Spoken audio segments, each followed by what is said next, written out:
देखो, इस 7वें अध्याय के प्रारंभ में ही पंडित जी साहब ने ये बात कही थी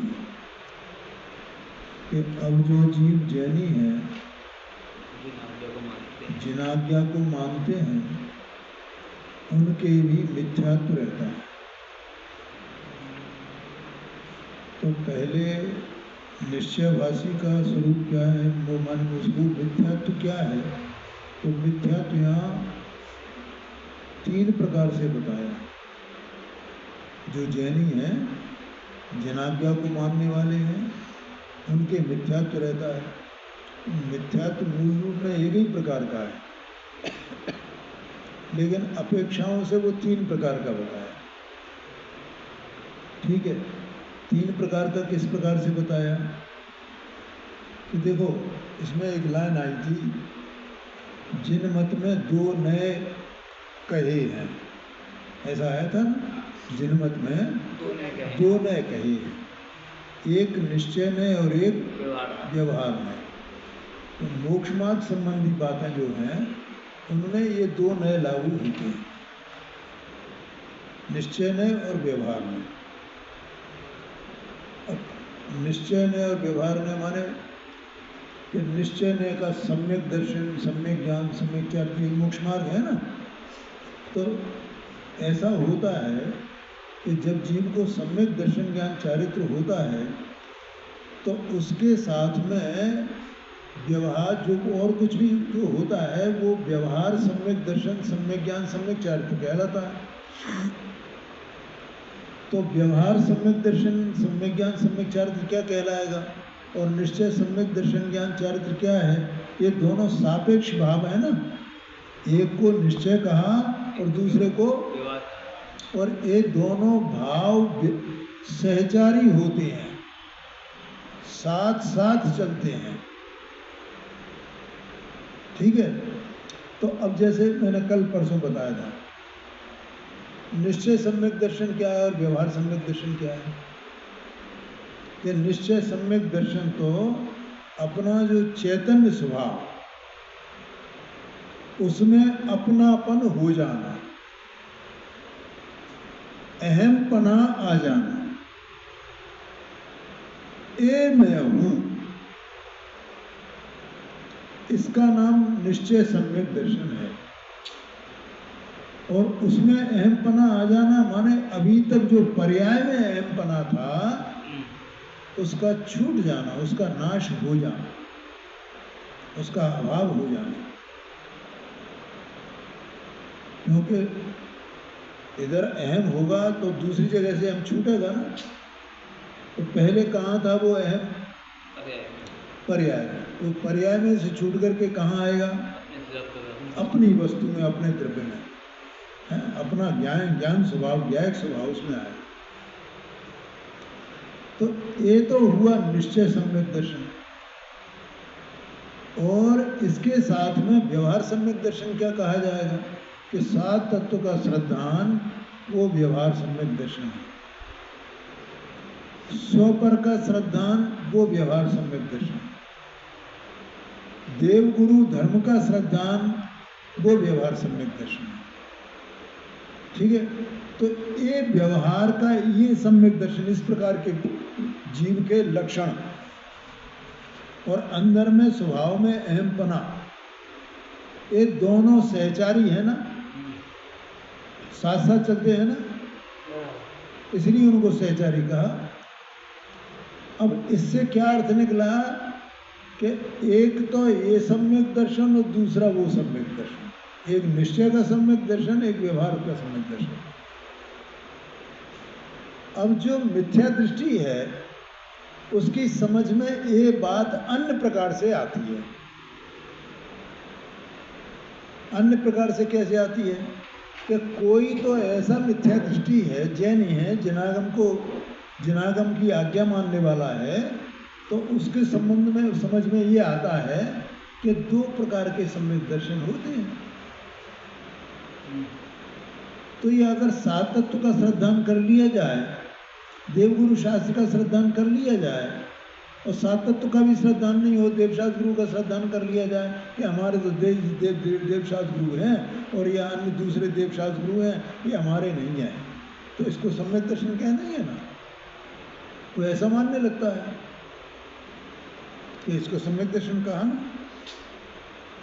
तो सम्यक दर्शन तो दो प्रकार के हैं। कितने प्रकार के? दो प्रकार। तो हमें नहीं निश्चय सम्यक दर्शन सही, व्यवहार सम्यक दर्शन तो है ना, तो हम सम्यक दृष्टि तो हुए ना।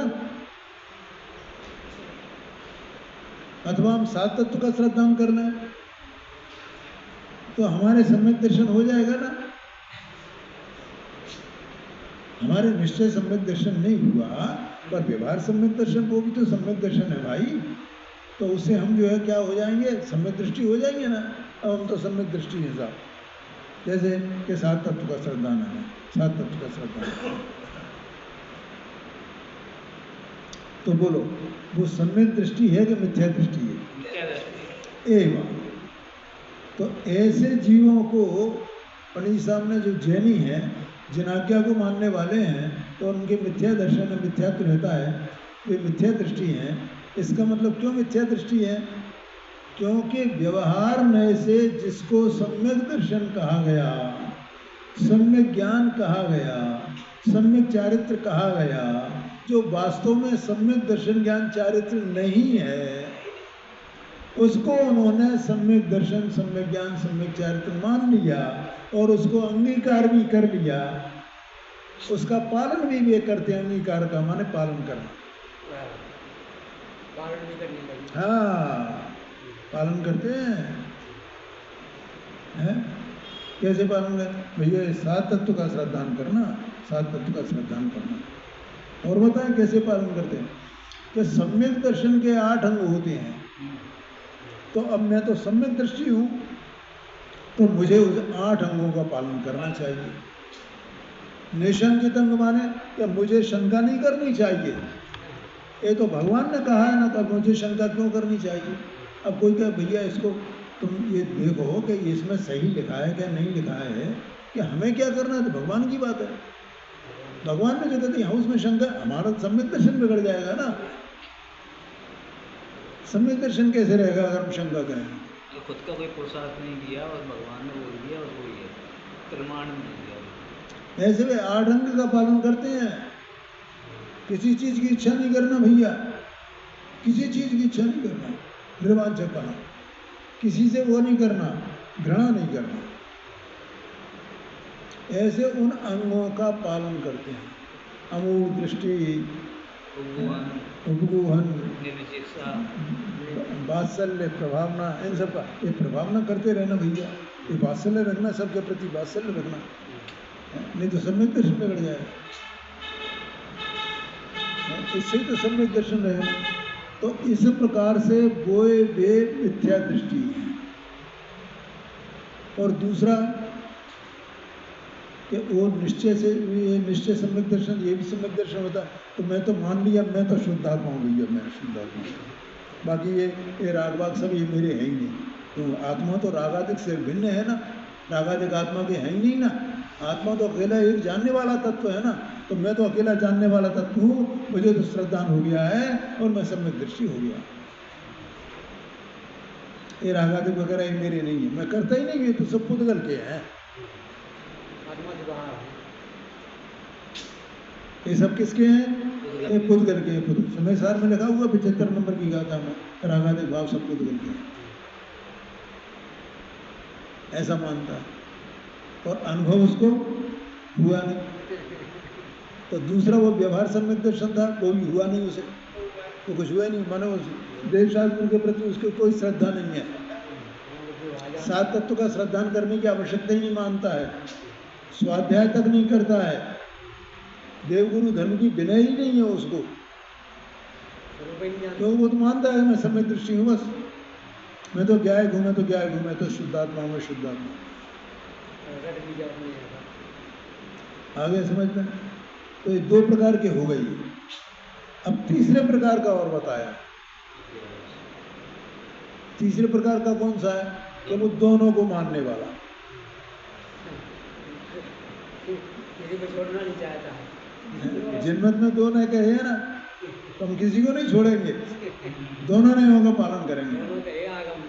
निश्चयवासी जैसा मानता है वैसा तो मानता है मैं शुद्ध आत्मा है, और दूसरी तरफ ये सात तत्व का श्रद्धान करेगा, ये करेगा और बाहर की सब क्रियाकांड करेगा है, जो चारित्र के लिए जरूरी है वो है, और ज्ञान के लिए इसका जिनवाणी की सेवा करेगा, इसका आगम का स्वाध्याय करेगा, और उसको जिनवाणी के ज्ञान को करके जान करके और उसको मानेगा कि ये सम्यक ज्ञान है, और बाहर से वो जो अनुव्रत महाव्रत पालेगा उसको कहेगा सम्यक चारित्र है।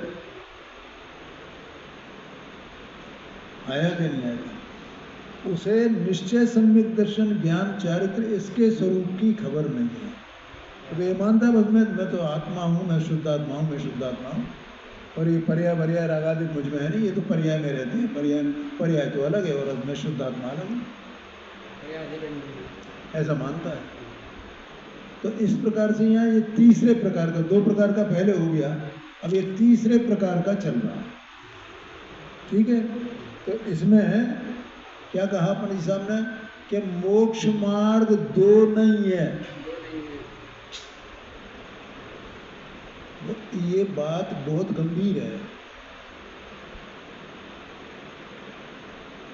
दो नहीं है। निश्चय मोक्ष मार्ग, व्यवहार मोक्ष मार्ग दो नहीं है, तो फिर कैसे दो क्या उनका निरूपण दो प्रकार से है। क्या निरूपण का अर्थ बताया था ना, कथन दो प्रकार से किया गया है। कल वो रास्ते का उदाहरण देकर के बताया था कि एक झूठा रास्ता है कि सच्चा रास्ता है। रास्ता तो रास्ता है, उस रास्ते से झूठे और सच्चाई का क्या संबंध है? ये तुम कहते हो है अपनी जो मंजिल है उस मंजिल का रास्ता ये है ऐसा, तो ये रास्ता झूठा है कि सच्चा है? ना झूठा है, तो रास्ता तो रास्ता है। अब कोई दूसरा रास्ता हो तो उसकी अपेक्षा से बताया जाए उसे कि भैया इसी रास्ते से जाना, तुम उस रास्ते से नहीं जाना, उस रास्ते से जाओगे तो धोखा खा जाओगे। तो वो तो बताया जा रहा है ना दूसरी अपेक्षा है, लेकिन उससे कोई रास्ता निश्चय हो गया क्या, व्यवहार हो गया? कुछ नहीं हुआ है, वो तो रास्ता तो वो है। तो इस तरह से उसका निरूपण करना, निरूपण दो प्रकार से किया गया है? जैसे निरूपण किया गया है कि जो सच्चा मोक्ष मार्ग है उसे तो निश्चय कहा गया, और जो मोक्ष मार्ग तो है ही नहीं, वो है ही नहीं, केवल आरोप है। क्यों मोक्ष मार्ग क्यों नहीं है भैया? मोक्ष मार्ग माने क्या होता है? मैंने ये बताया 2-3 दिन पहले कि मोक्ष का उपाय, मोक्ष का कारण। तो मोक्ष का कारण तो सम्यक दर्शन, सम्यक ज्ञान, सम्यक चारित्र है ना। और ये जो सात तत्व का श्रद्धान है, देवगुरु शास्त्र का श्रद्धान है, माने इनकी विनय है, और ये सात तत्व का श्रद्धान है, और ये अणुव्रत महाव्रत आदि हैं, तो ये सबके सब विकल्प रूप हैं, राग रूप हैं कि नहीं है? तो ये जो राग रूप हैं, तो ये काय के उपाय हैं? ये मोक्ष के उपाय हैं कि संसार के उपाय हैं? संसार। ये मोक्ष के कारण है कि संसार के कारण है? संसार बंद मार है ये। बोलो, ये समझ में आया कि नहीं? काय के कारण है भैया? जितना विकल्प है, जितना राग है, वो सब संसार का कारण है, बंध का कारण है। वो मोक्ष का कारण नहीं है, लेकिन फिर भी उसे उपचार से मोक्ष मार्ग निरूपित किया जाता है। क्यों किया जाता है? कि वो निमित्त है और सहचारी है। साथ में रहता है। बोलो भैया, समझ में आया कि नहीं आया? है? ऐसा शांति से समझना भाई। मोक्ष मार्ग दो प्रकार का नहीं है। देखो ये चीजें तो अंदर में बार बार, क्योंकि ये मेरे समझाने से समझ में नहीं आई, ये तो अपने चित्त में अटक जानी चाहिए बात, और हमें उस पर चिंतन करना चाहिए, हमें वो स्पष्ट लगना चाहिए। अपने ज्ञान आया कि नहीं आया घर में? तो एक मोक्ष मार्ग दो नहीं है। ऐसा नहीं है कि एक निश्चय मोक्ष मार्ग है और एक व्यवहार मोक्ष मार्ग है, कि वे तो जो हैं सो हैं, वे तो जीव के विकारी और अविकारी परिणाम हैं बस। क्या है? अविकारी परिणाम। निश्चय मोक्ष मार्ग माने अविकारी परिणाम और व्यवहार मोक्ष मार्ग माने विकारी परिणाम। ये समझ रहे ना है? और ये दोनों एक दूसरे के निमित्त रूप हैं और दोनों साथ साथ चलने वाले हैं। एक अकेला कभी नहीं रहेगा, एक अकेला नहीं होगा, मार्ग में। समझ में आया ना? अब इन दोनों में से दोनों का निरूपण किया जाता है, तो ज्ञान कराने के लिए कहा जाता है कि देखो भैया सच्चा मोक्ष मार्ग तो यही है, ये नहीं है। तो फिर इसको क्या कहेंगे, क्या नाम देंगे इसको? इसको नाम देना है तो व्यवहार मोक्ष मार्ग कह दो, क्योंकि ये व्यवहारने का विषय है। क्या है? व्यवहारने का विषय। व्यवहारने का विषय है। देखो एक दिन अपन ने कल परसों ही बोला था ना कि ये जो है निश्चय और व्यवहार एक ही वस्तु में लगते हैं है? और उनकी सिद्धि भी इसी प्रकार से होती है निश्चय व्यवहार में। अब जैसे अनंत परमात्मा है या सिद्ध परमात्मा है, तो उनकी परिणति पे निश्चय व्यवहार लगाओ आप, तो लगेगा? लगेगा क्या? क्यों नहीं लगेगा?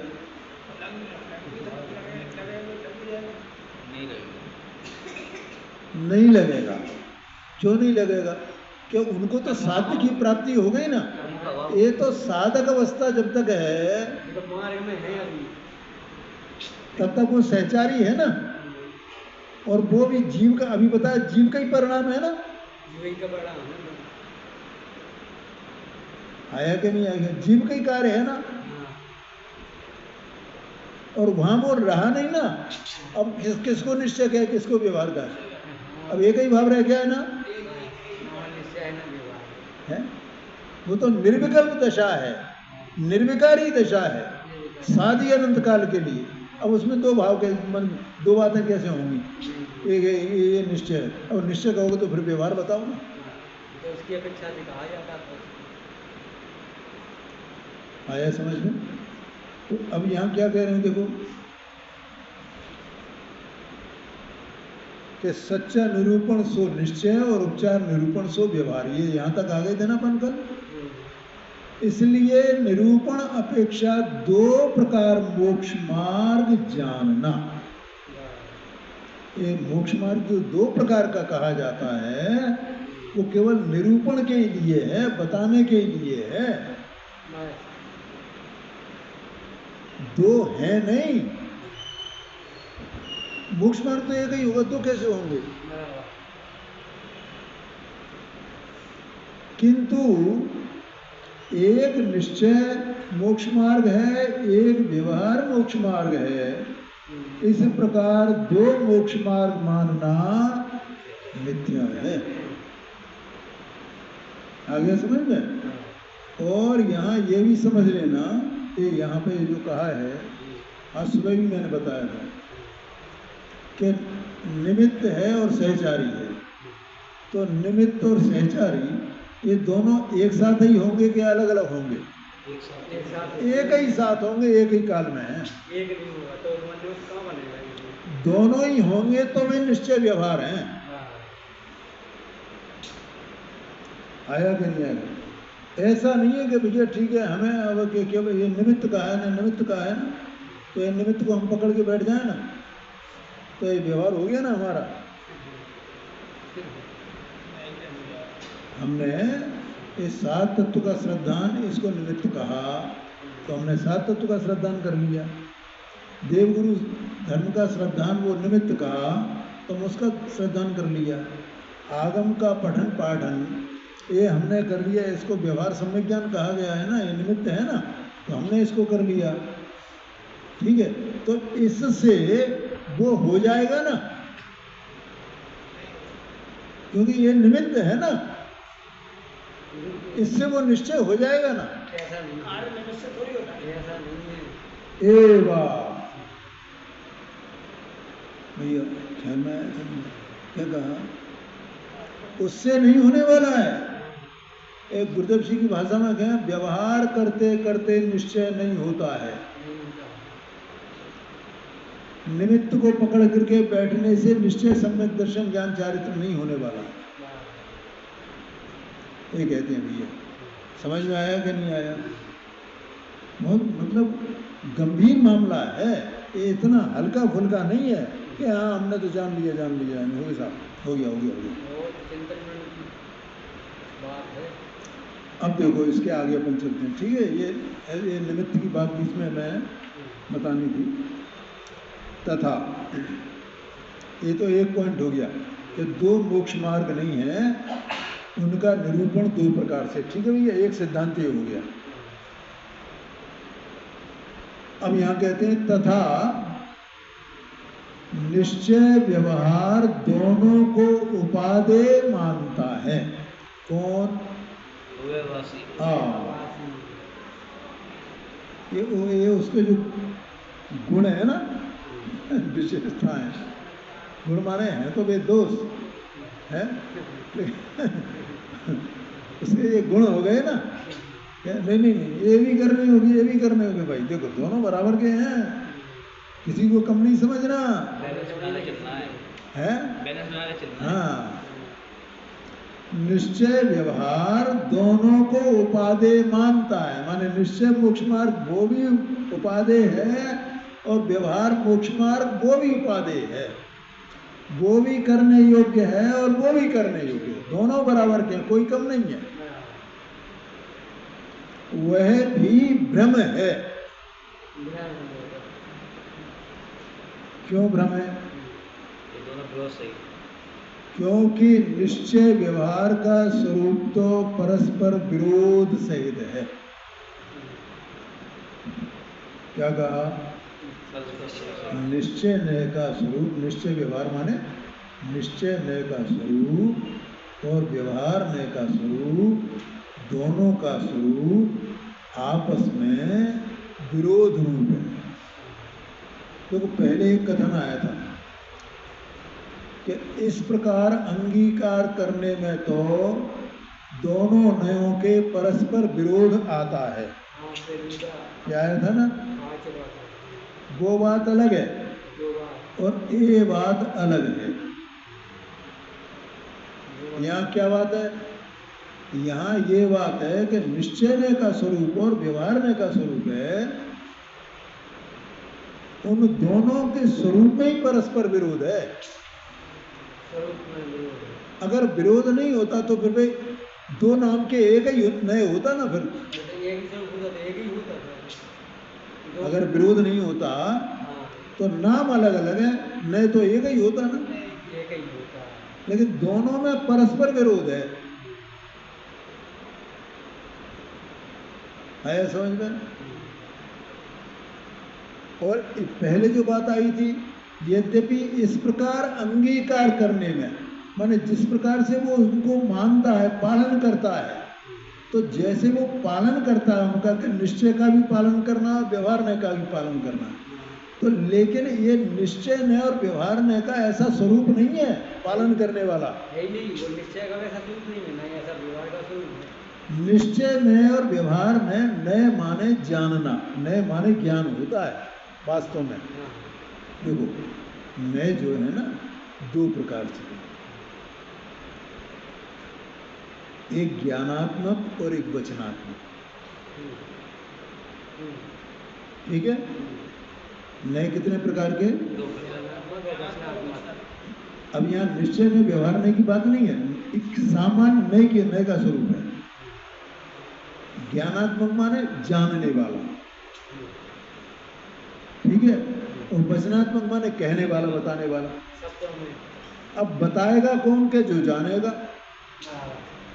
जिसने जाना है उसने बताया है, और उसने यहाँ वचन लिख दिए हैं।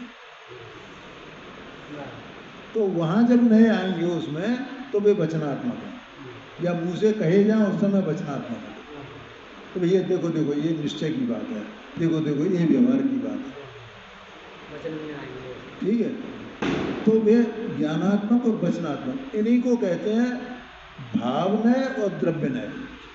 यानी जो ज्ञानात्मक है वे तो भावनय हैं, और जो वचनात्मक है उन्हें द्रव्यनय, ठीक है। तो वे तो बताने वाले हैं नए तो, लेकिन वे नयों का पालन नहीं किया जाता है। तो ऐसा नयों का स्वरूप नहीं है कि जिसका पालन किया जाए। तो इसलिए वो जो अंगीकार करने की बात करता है उसके साथ में व्यवहार में, निश्चय में जो दो प्रकार के नए, उनके स्वरूप का विरोध आता है।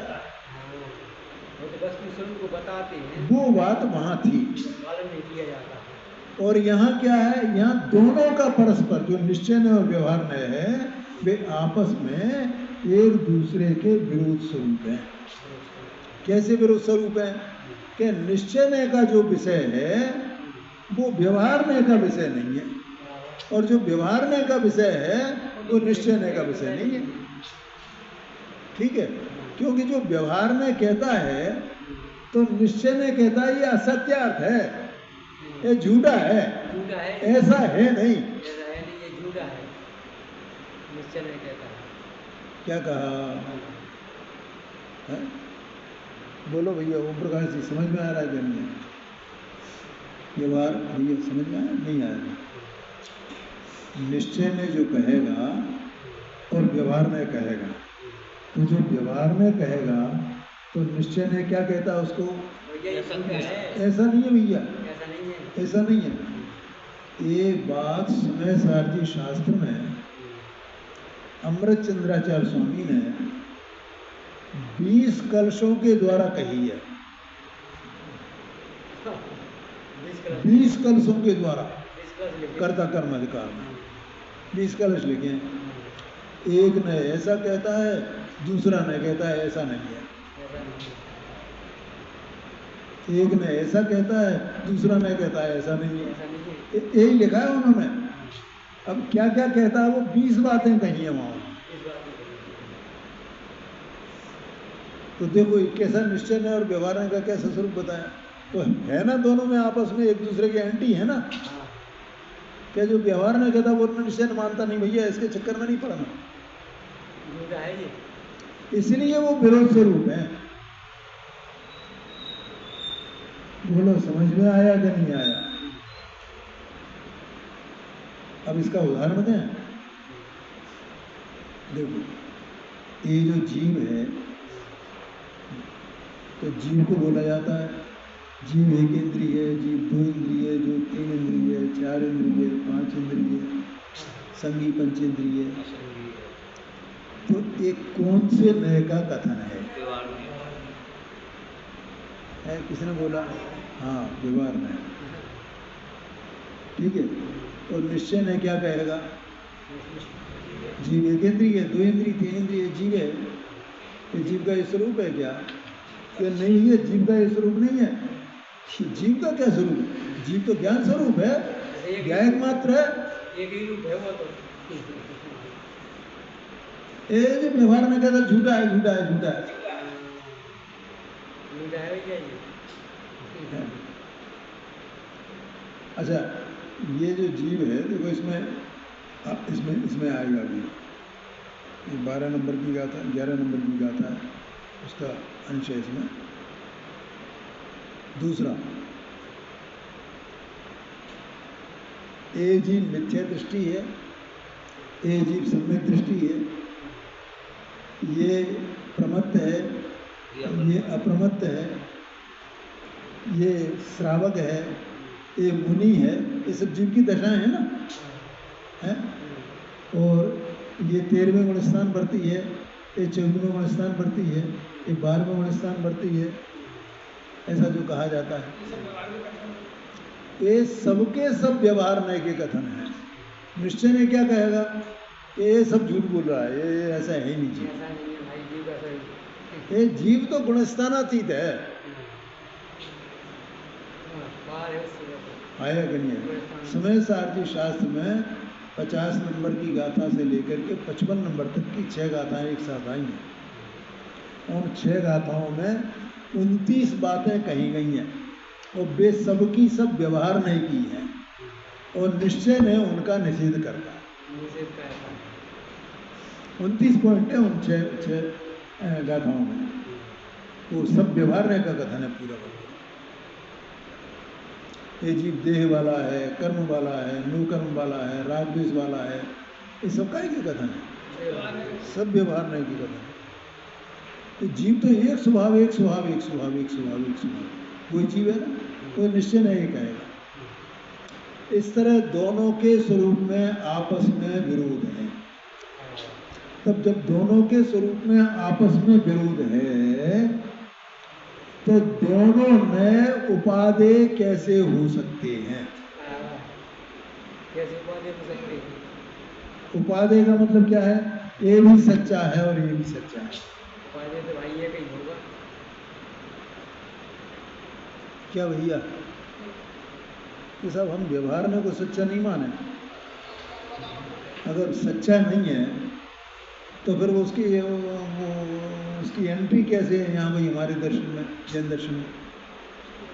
व्यवहार में है तो वो सच्चा होगा ना। कि देखो भैया, व्यवहार में अपने आप में सच्चा है, लेकिन वो निश्चय ने की अपेक्षा से सच्चा नहीं है। निश्चय ने क्या, बिल्कुल झूठा है वो।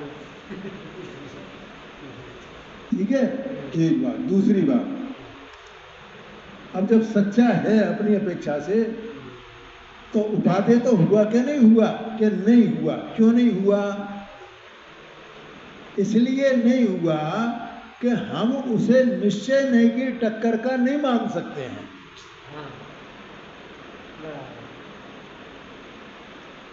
आया कि नहीं आया?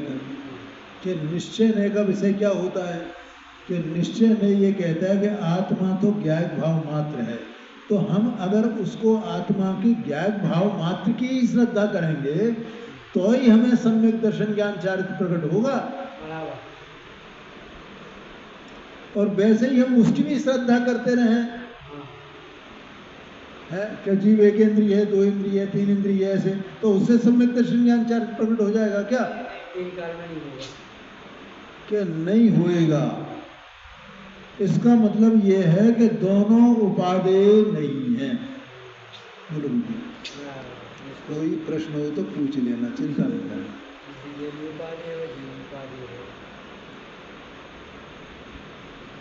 बोलो समझ में आ गया ना? तो अब देखो, अब पढ़ते हैं।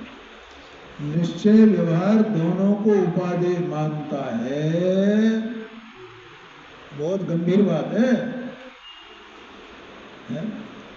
और कोई ऐसा कहे तो अपन तो अज्ञानी है ना, कोई ऐसा ही उपदेश करे तो भैया निश्चय भी रखना, व्यवहार भी रखना, निश्चय भी रखना, व्यवहार, ये निश्चय में ऐसा करना और व्यवहार में ऐसा करना, ठीक है? तो अपने को क्या मतलब, उसके मतलब क्या हुआ? उसकी दृष्टि में दोनों नए उपादेय हो गए।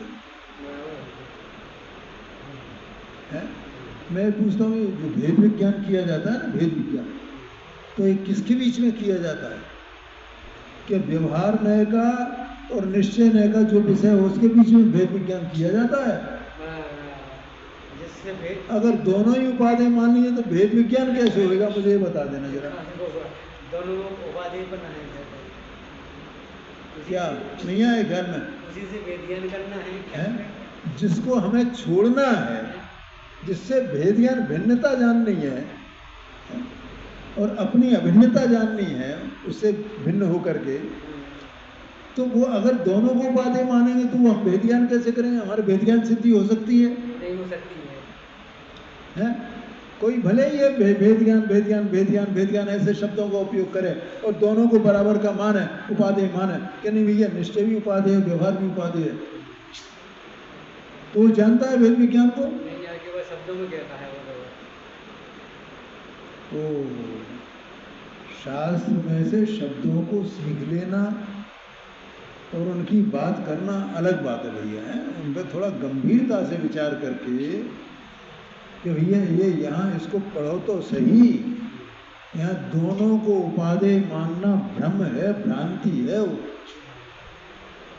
वो मतलब अंधकार है, मिथ्यात्व है वो है। क्यों असल में क्या है, उसका वो निश्चय न व्यवहार का स्वरूप ही ख्याल में नहीं आया। वो तो इस क्रियाकांड को ही मानता है कि नहीं नहीं ये व्यवहार है, और इसको हम कैसे छोड़ देंगे भैया, क्रियाकांड को व्यवहार मानता है? और वो न निश्चय है न व्यवहार है।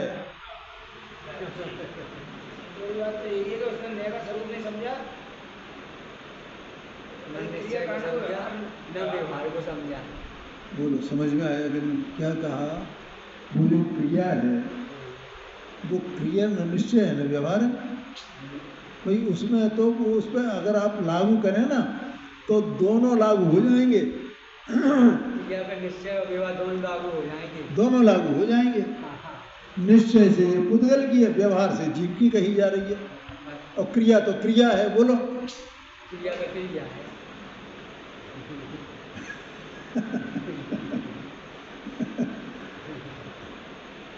है, हम क्रिया पे ही दोनों लगा देंगे, क्रिया पे लग जाएंगे। तो उसमें क्या है? अभी बताइए, एक ही वस्तु में लागू पड़ते हैं ना, है? और ये नहीं ये तो व्यवहार है, तो व्यवहार है, तो इसको निश्चय नहीं कहना, इसको निश्चय नहीं कहना है। और निश्चय तो उसी को कहना, निश्चय तो उसी को कहना, तो उसे नए का स्वरूप पता नहीं, उसकी खबर नहीं।